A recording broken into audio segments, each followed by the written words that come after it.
All right, we're live. Well, it's Wednesday, February 9th. I think I'm your host today. My name is Lee. Okay, know most folks are on the call. If you just joined, then be sure to crack open the meeting minutes.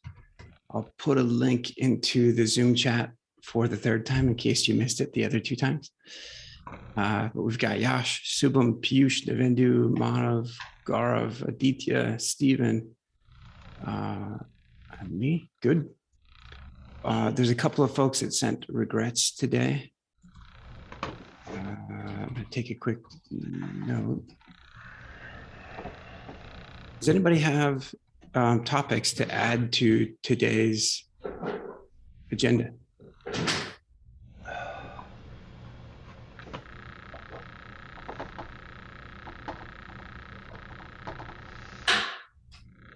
If you do drop them in, we probably have space, but if not, then we'll continue. So this is the Meshery development call. It's held every Wednesday. The first topic up is, I'm not sure. Okay, so this is an open issue opened by Abhishek. What is this on? Is anybody on the call familiar with this issue? Is this something anyone else is working on? I think it is about letting the users configure the service type, whether they want node port or load balancer, and whether we should add that to the mesh config file.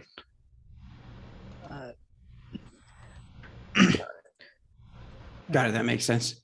Is everyone in favor of that?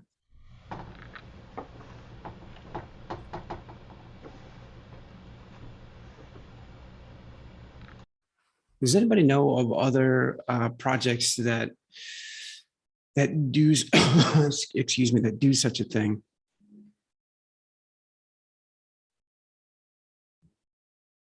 The common way that some of the projects might do that would be through like a values file in Helm, like they have a Helm chart. Are there other ones that offer this choice?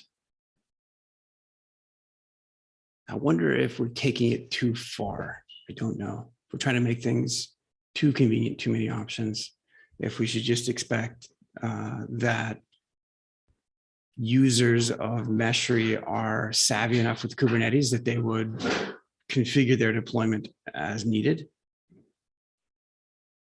So Piyush, I think you've been entertaining the concept of a dashboard command. I think we've had that concept for a long time.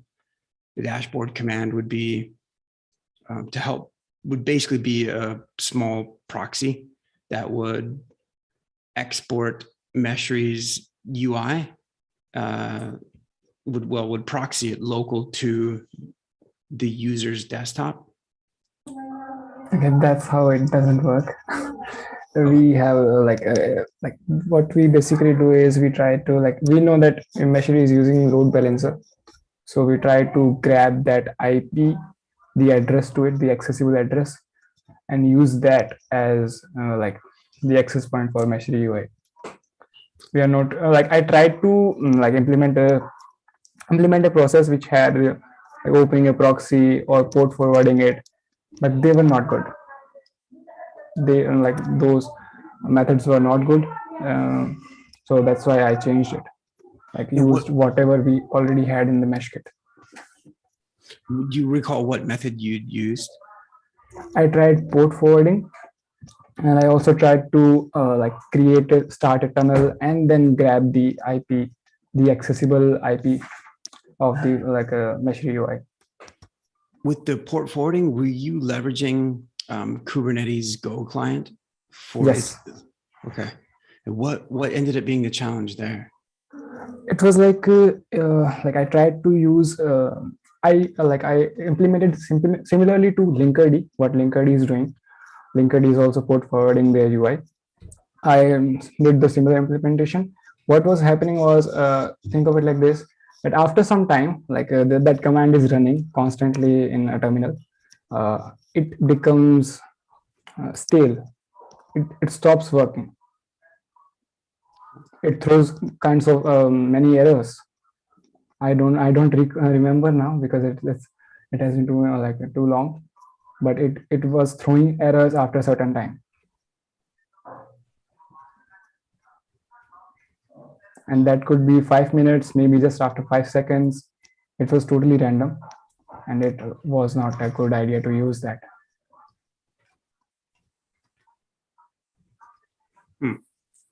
Had you run linkerd's command and then like had seen similar behavior? Like I wonder if that's a commonplace issue. I didn't try linkerd's linkerd's dashboard command. Did you take it as you reviewed their code? Did you take a similar approach? Or? Yeah, almost similar approach. Okay. Is there a, can you guys refresh me? Is there a kubectl dashboard command? Or like a plugin command? I thought there was. Not sure, I'll check. Because it might be, well, that would be another example. Because I just wonder, like that seems like our ideal methodology. Because if you're doing port forwarding, you're basically circumventing any concern about what IP address it is or what type of networking it's doing. It's just you're creating the networking. You're establishing a direct connection between the user's system and the pod, Meshery server pod. And so that's ideal. So command line kube proxy. So another thing that we could do is at minimum, we could document like within the Meshery CTL system dashboard command, as we attempt to create that proxy and have that command work. One thing that we could point out to users is they can use, they themselves can just run kubectl proxy and then use kubectl directly to proxy Meshery's UI. That's something we could do.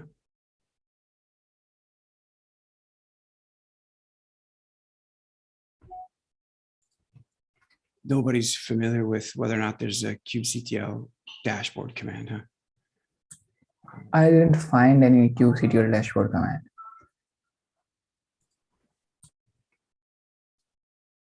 Maybe I'm thinking of like an extension or something, a plugin.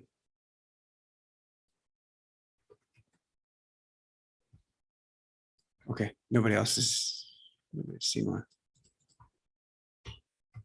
Can't get my terminal. There is a kubectl plugin, but I'm not sure what it does. Yeah, Ashish, your voice is pretty low. What did you say? Hello, I'm audible. Nah, it's still about the same.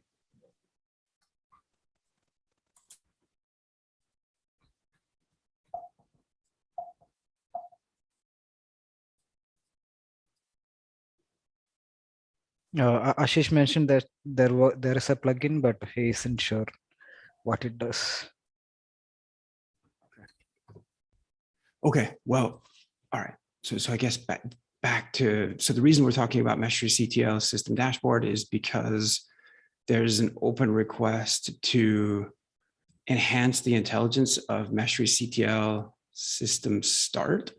When you run Meshery CTL system start, it will say, it will attempt to figure out the how you as a what URL you should use as a user to connect to Meshery's UI. And occasionally it has problems doing so depending upon the type of Kubernetes deployment that's there. Different Kubernetes deployments will support load balancer as a network type or other types of networking.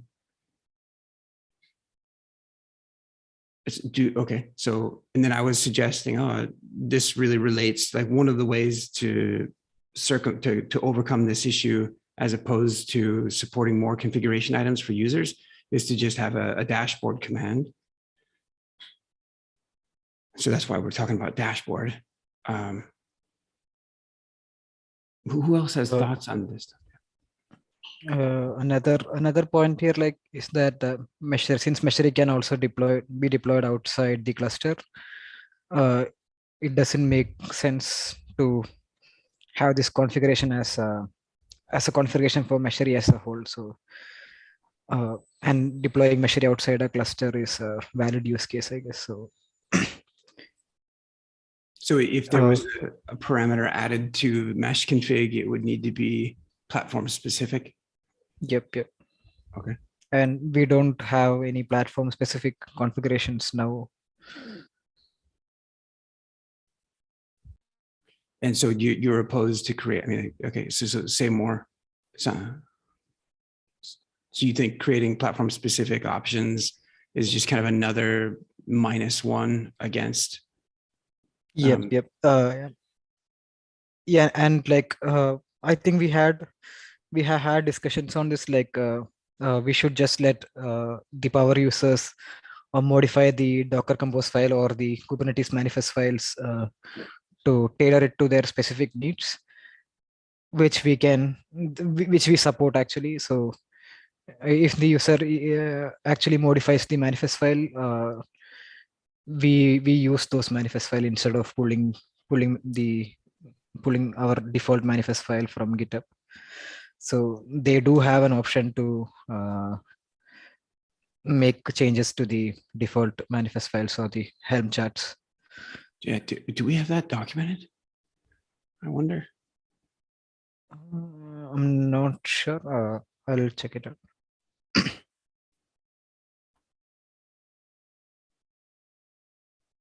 And I don't know, I'm just wondering aloud if this is a good step to take or not.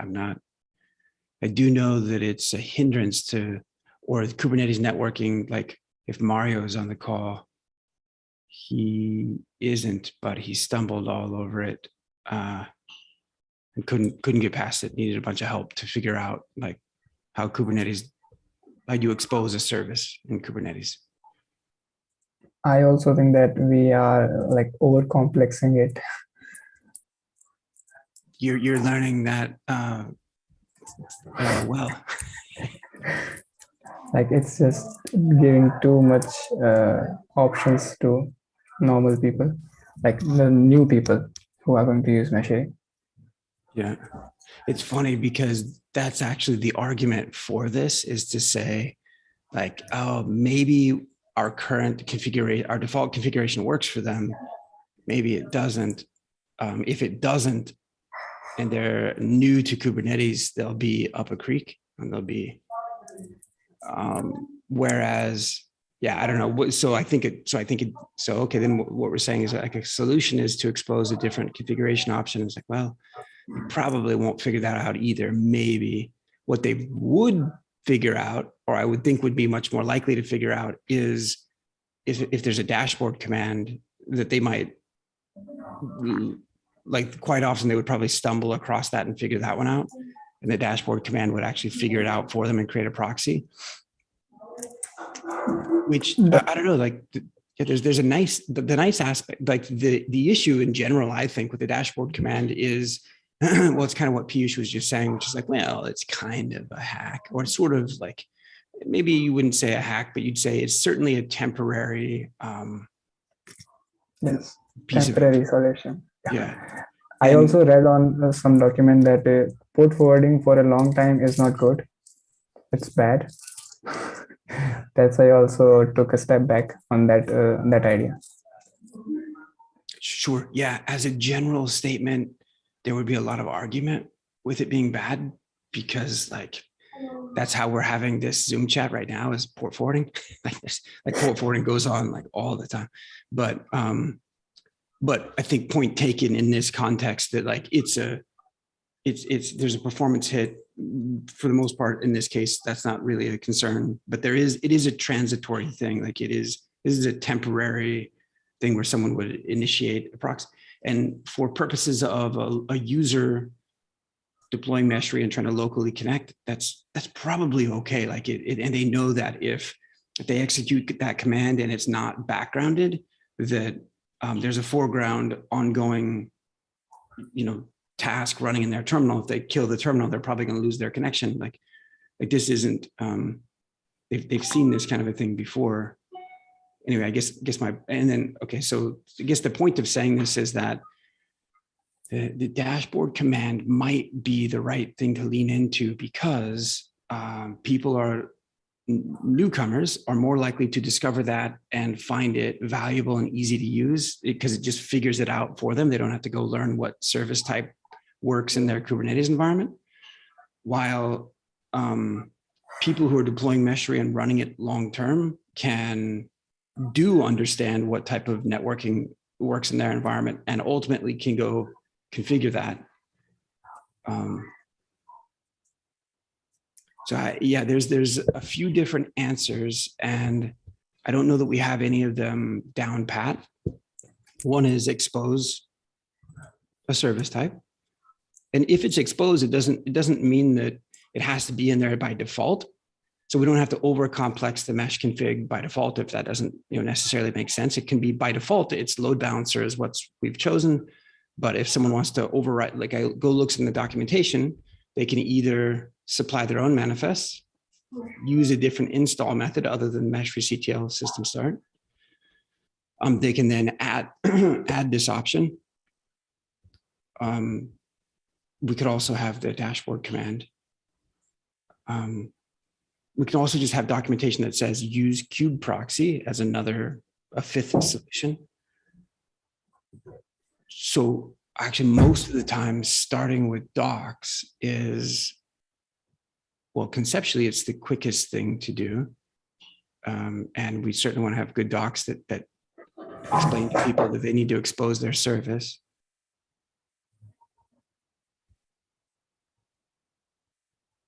I think you should think, I think we were thinking like the dashboard command was something that we wanted to do. It was coming later in the roadmap, and we're almost to that later date in the roadmap now.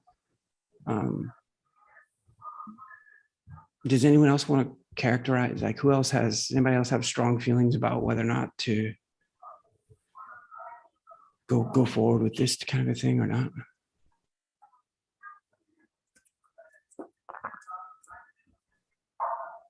If there was a platform specific service type, would that be an indentation under platform, or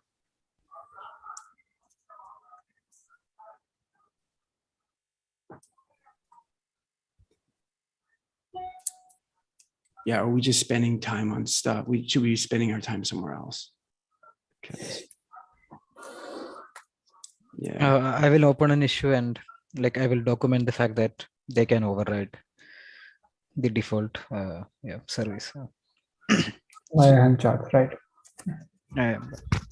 To Navendu's point, that is more or less the same thing as being able to define a service type in mesh config, more or less, which is good, right? So, which is to say that that's to justify that there really isn't too much value in being able to specify it in mesh config if you're basically able to specify it in a different file.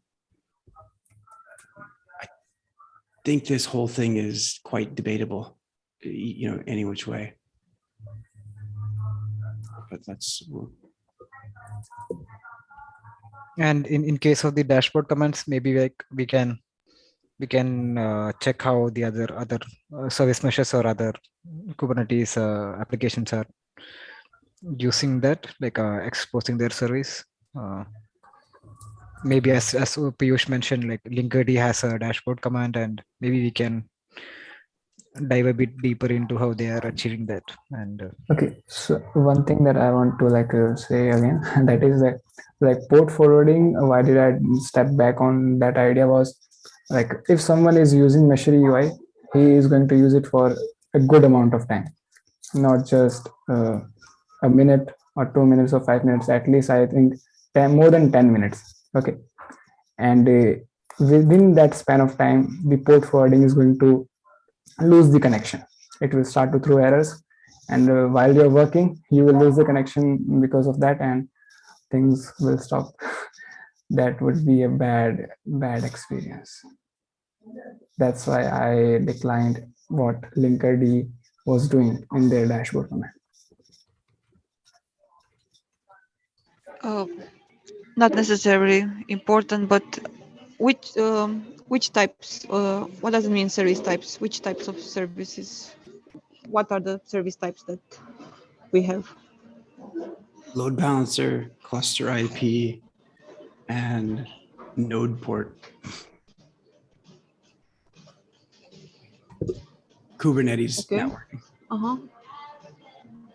Yeah, we do need to have parameters and even more than those. So, or I mean, as a number, even more.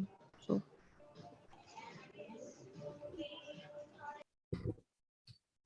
as an answer to your question, if someone has another idea, it's against or pro, I'm against complications, but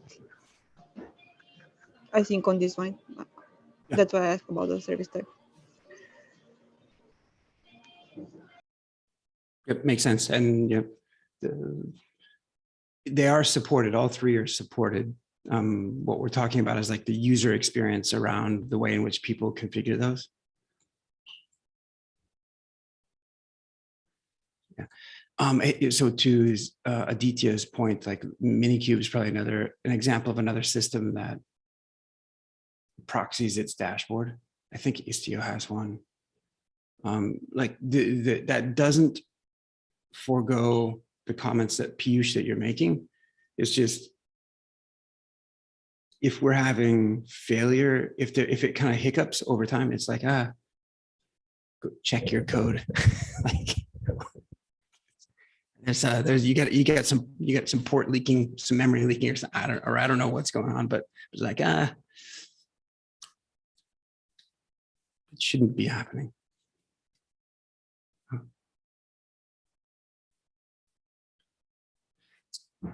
I think we've beaten that.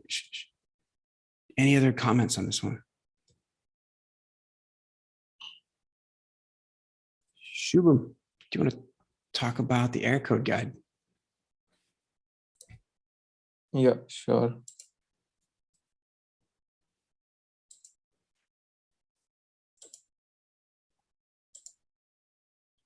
Yeah, so the issue was to increase the navigability of the error code table.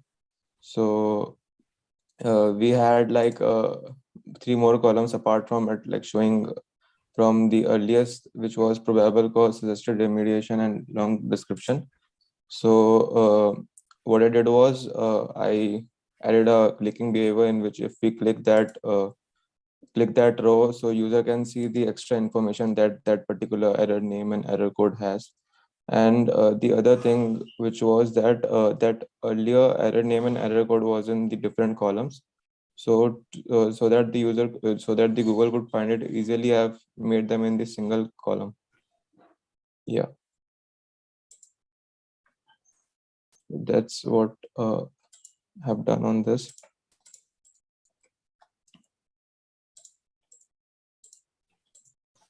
That is the moment of feedback, folks. Who's got feedback?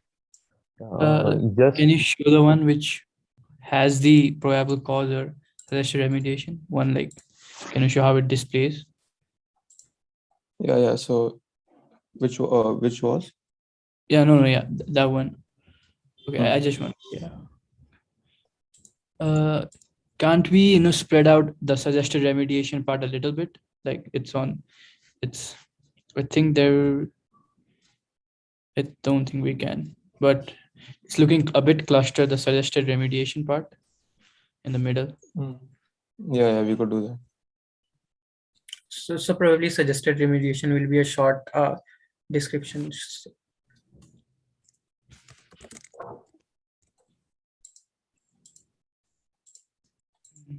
Yeah, that was the only issue I found. Otherwise, it's looking good. I was telling that suggested remediation will be always will having small string, so it won't be any problem. By the way, it is looking fine to me. Just one thing we can add is on hover we can show an drop down icon so a person would know it expands. Yeah. Yeah, so the only those error row which has the information, so we could have a hover like a drop down icon. Yeah, could do that.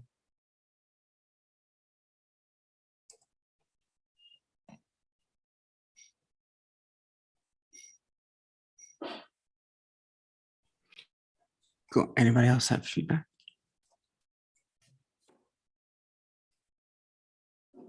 Cool. What if we have this suggestion recommendation under probable causes only? There could be array of items.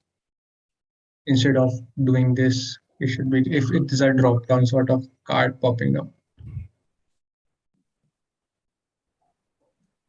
Like array of items, like we have like more Like hover, below like probable cause, we could have suggested, and below suggested, we could have long description.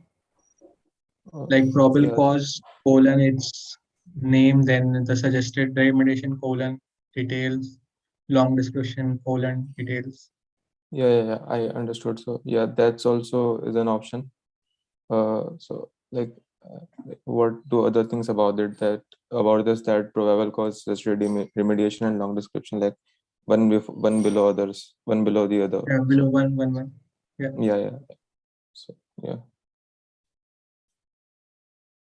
This way the card also becomes a little shorter, and and this suggested thing, like it's looking squeezed quite much.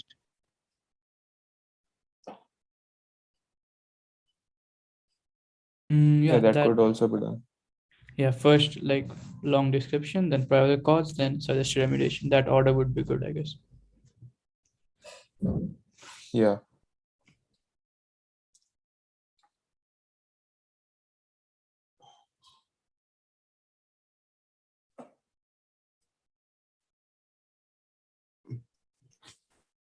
Nice. Good. Yeah, that's some great feedback, by the way. So the long description should come first, because if you're looking at what the probable cause is and then suggest and then how to fix it, and then you read what the description is, it's like, well, that probably want to know what it is. And then the other thing is, much to Abhi's dismay, like, no, the suggested remediation should in fact be a little more verbose than we're generally making them. What we have are contributors who aren't necessarily putting in a lot of time to fully describe what someone should do to fix something. So here's one like this: suggested remediation on 1019. Suggested remediation, check if your request has valid Ohm config. Well, I have no idea what that means or how to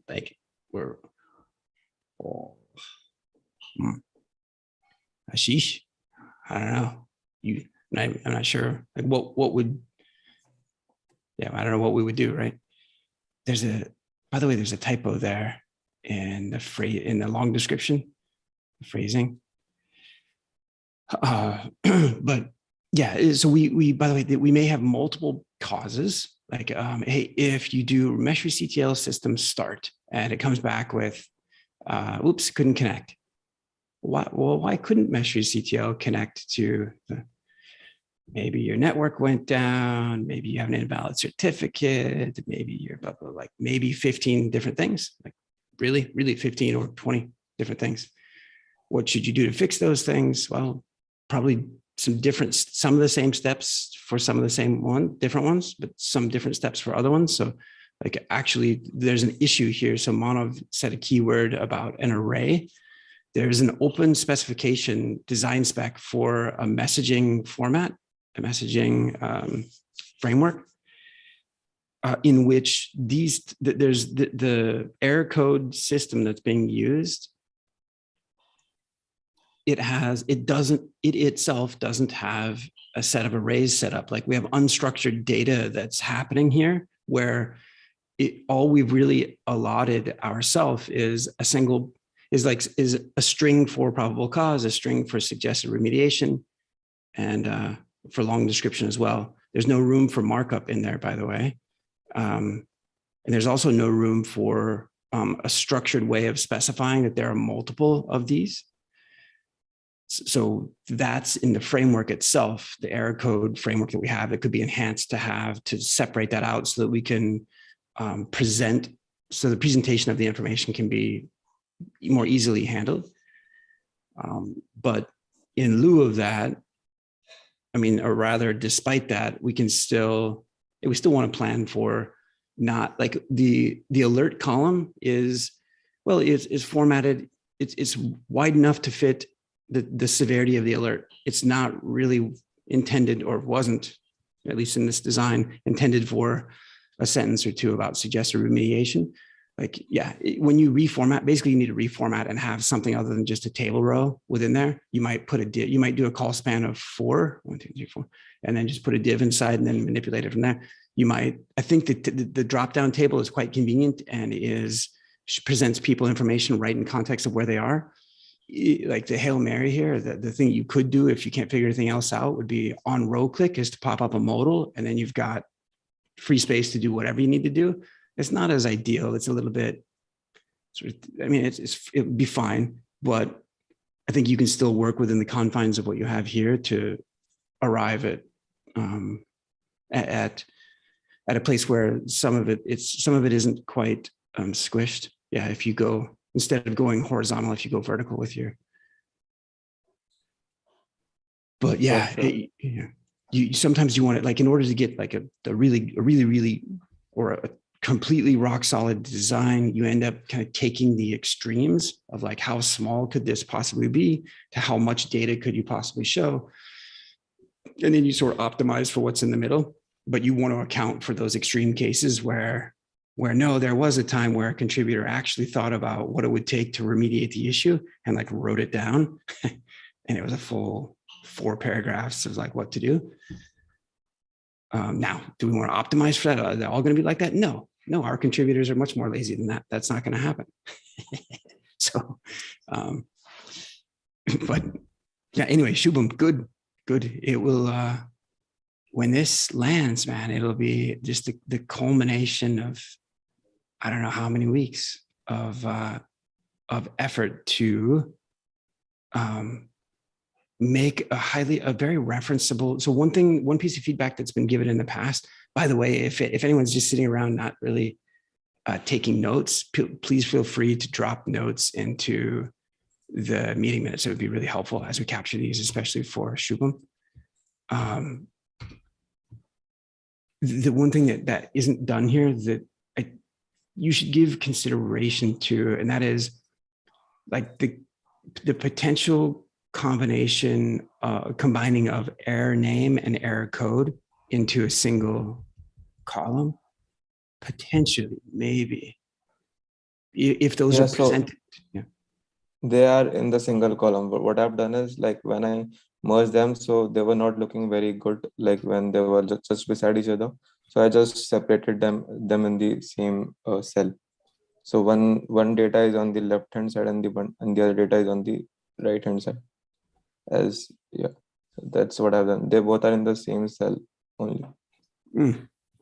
Okay, cool. So next time you present this and you're almost done, I'll ask this. So just I'll give a pop quiz, but I'll give you advanced warning of the pop quiz, which is, can you just quickly show an error that you might have received on the command line or from somewhere else, and based on the formatting of how that error code is shown, copy it, come over to this page, and then do a browser find, and if it matches, beautiful. Then I have no room for comment.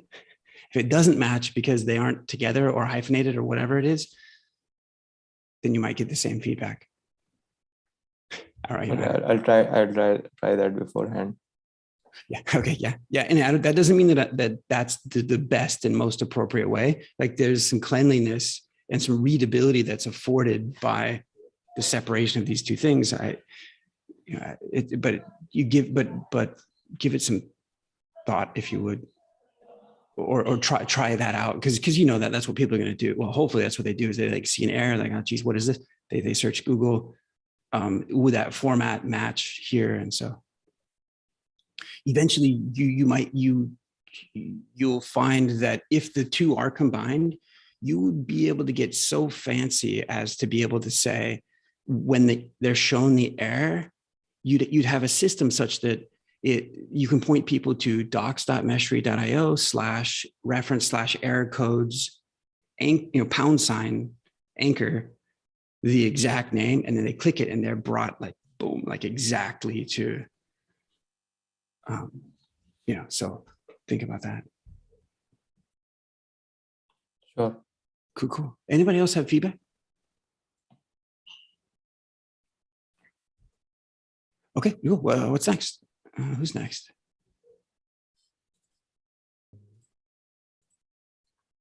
And Shubham, if you don't mind, just as a banner. Oh, thank you. That's great. What you might want to do is try to recapture what was just said, and particularly, sure. Sometimes you might just want to reject what was said as well. So like, this is a good place to say, to reject the feedback. So cool. Yash, you're up. Yeah, let me show my screen.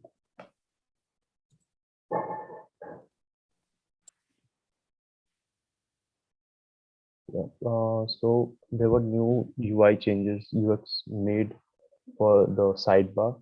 Most were the hover feature and the change in the drop down and collapsible button. And one thing suggested was to remove the background of the drop down. But I think if we remove the background of the drop down, it won't be visible when it's collapsed. We won't be able to distinguish between the sub menu and the drop preview. So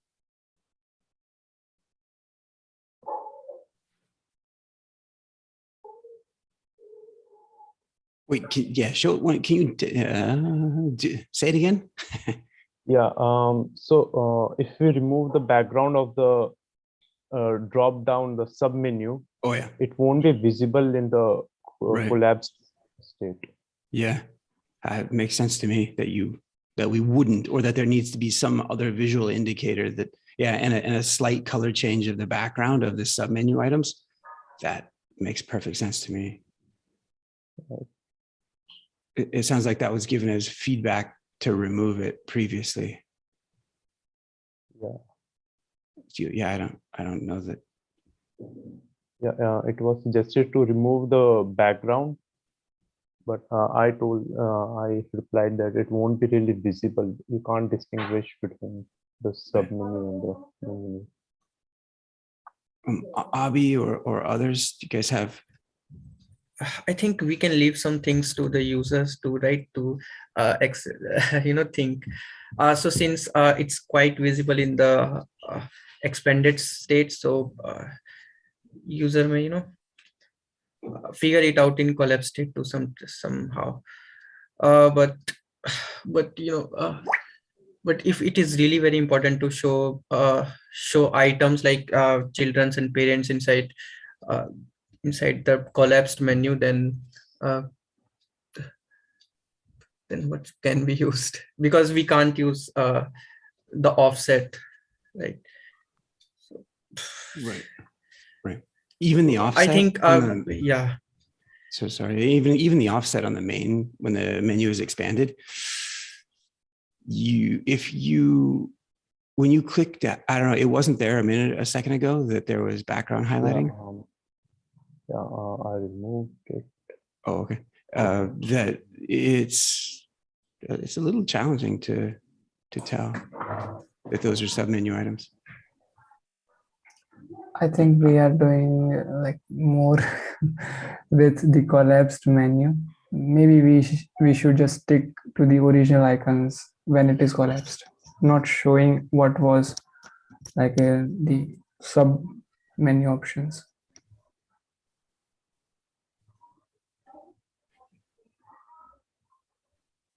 Yeah, if we don't, and then when someone goes to navigate to a submenu option, would we then? Whenever like he hovers on it, hovers on the collapse menu, it will get expanded second. Okay, and then you wouldn't show any difference. You'd just. Yeah, and get back the original state where it was left. Like if menus were opened, menus are opened.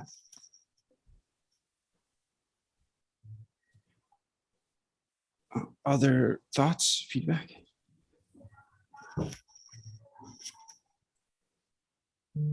Can you click on the patterns right now? Yeah.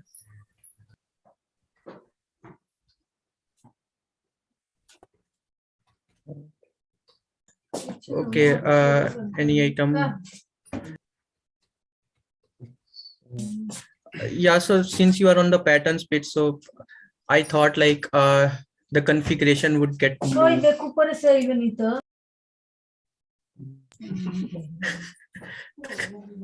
So The Yash, yeah. Good. Yeah. Yash, do you have the? So I don't know. I don't have the link handy to the design in Figma, but yeah, it's not clear enough. People need to see a difference between the submenu items. It's not clear enough that there's a slight bump in. People also need to see that difference when the menu is collapsed. And yeah, this looks great. The pull tab looks fantastic. You nailed it. That's perfect. We should get that merged. You should update your fork too. Your clone. It's the restructuring. Oh, it's the restructuring. Okay. Yeah. Let me show it there. This is the Figma file. Yeah. If those are yep. Okay, I'll try to provide some final clarity because it's just not that. There's a couple of ways that it can be done right. That one that's being shown, the one just above, that's fine. That works, so people can tell the difference because it's colorized. It doesn't work when you when you minimize it though, and so that just really wasn't very well considered for, and so.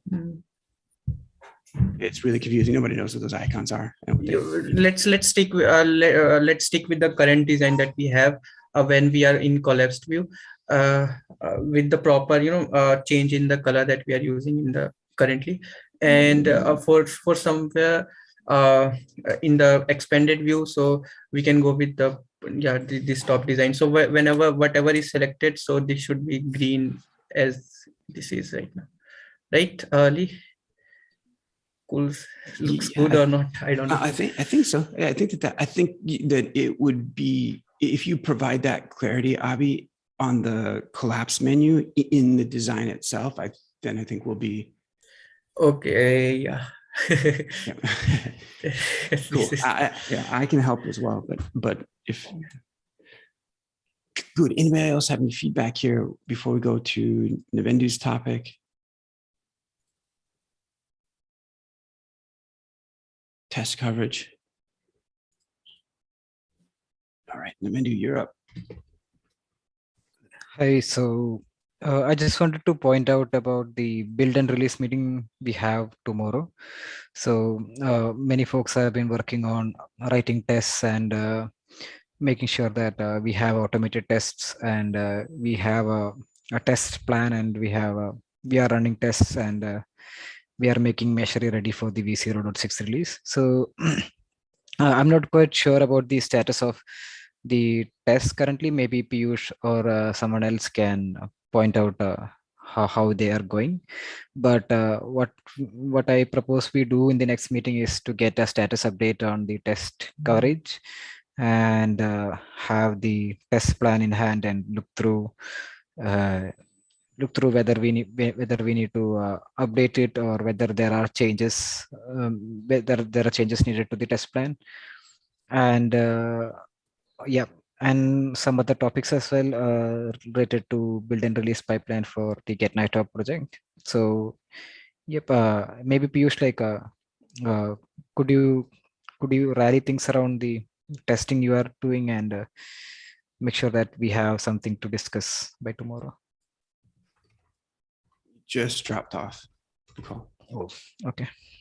So I guess we'll catch up async on Slack, and we'll make sure that everyone is aware, like the people who are initiating these tests or writing automated tests know about the meeting and will join the meeting. So Raj brings up a good point about, he's saying in his calendar, he doesn't see the Thursday Meshery build and release meeting, the one that's happening tomorrow. So he brings up a good, so Raj, we should make sure that you have that. This is actually a good note for everyone that's participating in the various meetings, is that make sure that you're subscribed to the calendar. When folks join the community and you fill in a member form, you'll be added to a couple of Google groups. Those Google groups are invited to some of the meetings, but not all of them. So if you're missing a meeting on your calendar, it's most likely that what you'll want to do is subscribe to the calendar. And that way, actually, if you're subscribed, when new meetings are added or removed, you'll just get those updates without having to be explicitly invited. So Raj, if that doesn't work, let us know. And Lee, like, could you mention like who else has been working on writing tests?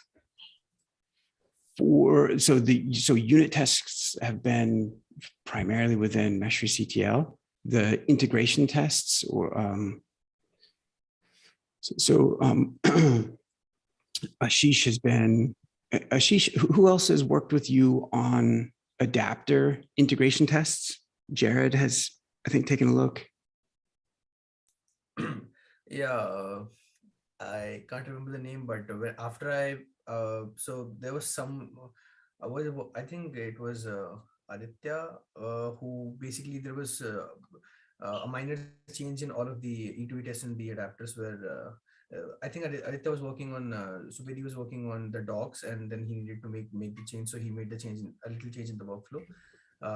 So Aditya has helped there to make some changes, and I have written the E2E tests. I can't, if I'm losing anyone's credit, please point that out, because I can't remember anyone else's name. Makes sense. So Ashish, yeah. And then Mario had been kind of leading the charge on Cypress. Got it. Nice. All right. So we got about 9 minutes left. Navendu, anything else? No. So that meeting's tomorrow at about 2 hours from now, I think. Yeah, about 2 hours from now in terms of the time of day.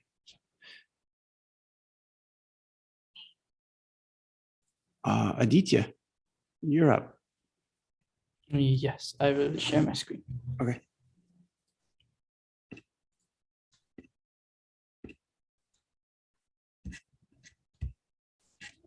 All right, so what my issue was, when I try to create a pattern, I cannot see the Kubernetes icon that is supposed to be here.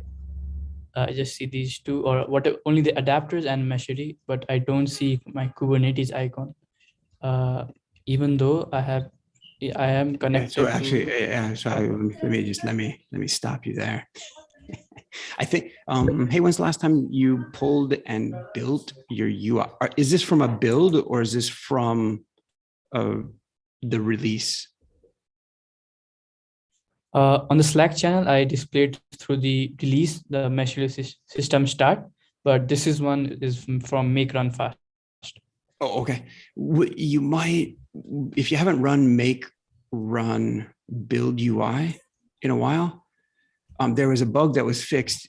And it pertains to what you're just showing. If you go back to the patterns, if you go back to the configurator, when you clicked the selector for the system that you want to choose components for, This one? Yep, if you would. And then, yeah, and in the upper left-hand corner, when you choose the system for which there's a bug in which the Z index is not being paid attention to very well. Like, and maybe you don't have Kubernetes there at all, but I wanted to point out that it might be, okay, yeah, so you don't. But that, I think, Abhi, that bug was fixed, correct? The Z index bug? Yeah, it is fixed. Okay. I fixed that, but I don't know why. I pulled that latest after that fix also, but I don't know why it's not showing. Yeah, you have to build UI or either run UI dev to see the latest changes. By the way, yeah. But still, the Kubernetes icon thing, maybe it's different from bug. The bug is different. Yeah, so I think Ashish is a good guy to answer here. And that is the same problem I am also facing. That problems are registering Cube API open schema right now. So yeah, we both are on the same boat. That's what I want to say. Yeah, so I tried the link that Ashish mentioned in Slack at this one, but yeah, I'm shown with an empty array. Okay, can you try service.k8s also? I mean, just for, I don't think it would make any difference, but instead of just pod, just put service. Capital S? Yeah. Yeah, empty. Yeah, okay, yeah. So can you go back to the UI now and close that chip? In the settings, close that Docker desktop chip, and reload the page so that the config is initialized. Yeah, can you click on that chip? Can you show me the logs now? Meshy server logs. All right, so Meshy server logs. This one, yeah. Yeah, so can you do Control Shift Fs and find basically just type looking. I think that's one of the logs that comes along with that. So can you expand it? Actually, it's too small to see. Okay, I'll expand it. Yeah. What was I supposed to say? Capital L and then basically looking. Can you type looking and see if there is? Press enter. Yeah, it didn't find it. Okay. Okay, so this shouldn't have happened. Have you run? Okay, so you have run make run fast. Okay. Yes. Make run fast. Okay. Actually, I mostly run make run 16 fast, and I never face this issue. So maybe in the make file, maybe we have, because there is an option to skip the K8s component generation. So I'm just looking at that right now, that whether we have skipped it by mistake.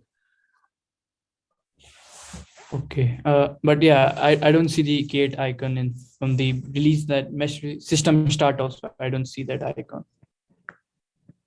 Okay, so I found it. Basically, in the make run fast, but I think it was by mistake or something, or due to some merge conflict. There is a skip component generation which should only be present in make run fast skip component generation, and it is present there. So it is just a one-line fix. I'll have to remove that one line. So after I remove that line, actually what's happening is that because it takes too much RAM to do the, so we have an option to completely skip it, and by mistake it made its way into this particular recipe. So I'll have to remove that. Okay. That was a one-liner fix. I was like, hung on it for like 4-5 hours now. Okay. All right, then I think. Thank you.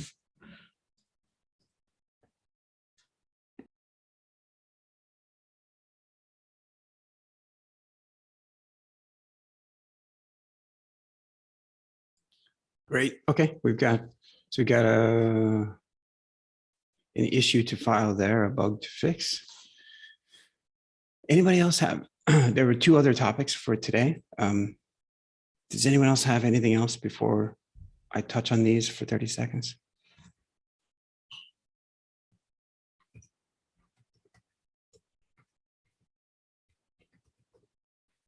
Okay. There's, well, Meshery does a lot of things. We don't have many videos showing people what those things are.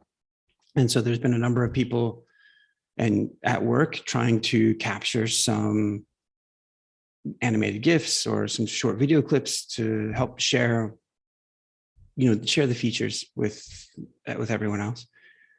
So by the way, if that interests anyone on the call, please do it. Please engage. Like let's get some better examples shown to people of what the features do.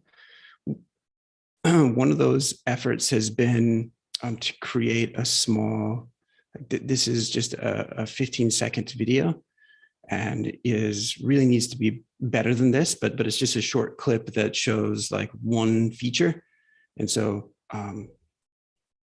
I'll let you all play it for yourselves. The link is in the meeting minutes, but it was just drafted late last night, and so give it a play. Certainly give feedback. It can be, I'm sure, improved in any number of ways. It's just kind of showing how we might tell people about one feature. We would go on from there to tell people about more. Okay. So yeah, be very critical. Any feedback, all feedback is good. That was made in Adobe After Effects, so the source files can be made available as well for anyone that wants to iterate on it and try their hand at it. The other topic, as we go to wrap here, is the Service Mesh Playground. This has been just an early topic coming up on the Monday meetings in the website's call, is the notion that, well, it's about time to design the playground. So I think the thought right now is that this would probably be play.meshery.io. And there would be a hosted instance of Meshery for people to come learn about service meshes and do so through the auspices of Meshery. And this is an incomplete draft, or it's yet to be a first draft of like what that is. It does give a little bit of information about some of the things that it would need to do or how we would approach that. Not much. So again, just a quick word that, hey, there's an upcoming project to do. It's briefly described in this spec. There have been one or two designs given as to what its main page might look like. And so part of the concept here with the Service Mesh Playground is that many of you have participated in creating some learning paths for people to come and learn about service meshes, and that in those learning paths, there are interactive labs that people can take to learn how a service mesh works. Those interactive labs are hosted on Katacoda, and they are confining as to what all the user can do. And so the idea with the playground is to give them much deeper access to the infrastructure, and larger labs ultimately allow people to certify as being service mesh knowledgeable. That's what the initiative is about. Well, we're going to have to go look at the history of this file. It looks like, yeah, I also looked at it yesterday and I could not find the design. We just find the logo. Yeah, there's no pull request system here. It's just anyone who has edit access can go. So we'll have to go find those. But yeah, so it's an upcoming project. And so does anybody have anything else to add or comment before we go to close out today?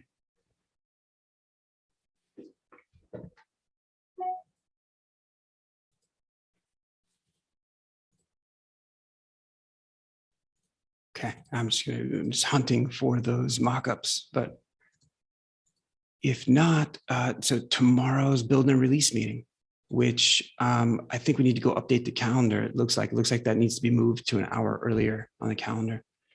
But Ashish, Piyush, Navendu, looks like you all have topics. Mario has a topic for that meeting tomorrow. And yeah, this is also a meeting, the build and release meeting is also a good meeting for some of the discussions around GitHub Actions. So actually, we might want to ask Hirsch about some of what he's done recently. Anything else today?